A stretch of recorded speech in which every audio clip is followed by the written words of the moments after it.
লোকায়ন জীবন বৈচিত্র্য জাদুঘর ঠাকুরগাঁ জেলার আকসা গ্রামে অবস্থিত একটি ব্যতিক্রমিক দর্শনীয় স্থান। শ্রমজীবী মানুষ ও ক্ষুদ্র নৃগোষ্ঠীর জনজীবনকে কেন্দ্র করে লোক সংস্কৃতি, শ্রমজীবী মানুষের ব্যবহৃত নানা উপকরণ ও জীবন বৈচিত্র্য নানা দিক ফুটিয়ে তোলা হয়েছে। হাজার বছর বাঙালির ইতিহাস ও ঐতিহ্যকে নতুন প্রজন্মের কাছে সুন্দরভাবে উপস্থাপন করার জন্য 2006 সালে ডক্টর মোহাম্মদ শহীদ উজ্জুজ্জামান এই লোকায়ন জীবন বৈচিত্র্য জাদুঘর প্রতিষ্ঠান করেন। অনেকগুলো কথা হলো, এখন আমরা লোকালয়ের যে সুন্দর দৃশ্যগুলো আছে সেই দৃশ্যগুলো উপভোগ করবো। এখানে গ্যালারির মাধ্যমে আপনি কোন দিক গেলে কোন জিনিসগুলো দেখতে পারেন সেটা দিক নির্দেশনা দেওয়া আছে। আমরা সর্বপ্রথম নদী গ্যালারিতে ঢুকলাম। নদী গ্যালারিতে বিশাল বড় একটা মানচিত্র দেখতে পারবো, যেটা বাংলাদেশে কোথায় কী আছে। নদী পথে আর কি এখানে সব প্রতিটি জেলা, প্রতিটি নদীর পানি এখানে সংরক্ষণ রাখা আছে, কত তারিখ কী সংরক্ষণ করছে সব এখানে ডিটেলস আকারে দেওয়া আছে। এমন কোনো নদী নাই যে বাংলাদেশের এমন কোনো নদী নাই যে পানি এখানে সংরক্ষণ করা নেই। প্রতিটি নদীতে পানি সংরক্ষণ করা আছে। এখানে প্রতিটি জেলা আকারে আকারে ভাগ করা আছে। আপনারা খুব সহজে আপনাদের নিজের জেলার পানি খুঁজে বের করতে পারবেন।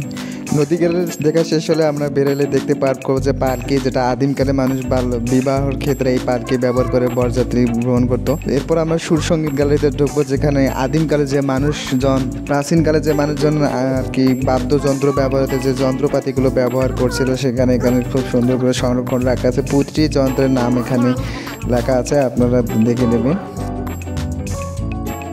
এখন আমরা মূলত প্রাচীনকালে জীবনযাত্রা জীবন করে ঢুকবো। এখানে প্রাচীনকালে যে মানে ঘরে আলো দেওয়ার জন্য যেটি ব্যবহার করা হতেছে কপি, যেটা আমাদের ন্যাম্পো নামে পরিচিত, সাধারণত গ্রামের ভাষায় হ্যারিকেন, হ্যাচাক ব্যবহার করা হতো। এখানে মূলত প্রাচীনকালে যে যন্ত্রপাতিগুলো ব্যবহার করা হয়েছিল, মানে আসবাবপত্র সব এখানে সংরক্ষণ করা রয়েছে। জমি চাষবাস ক্ষেত্রে যে যন্ত্রপাতিগুলো ব্যবহার করেছে সেখানেও এখানে সংরক্ষণ করা আছে। বেদা, মই সব এখানে আছে, আপনারা এসে দেখতে পারবেন।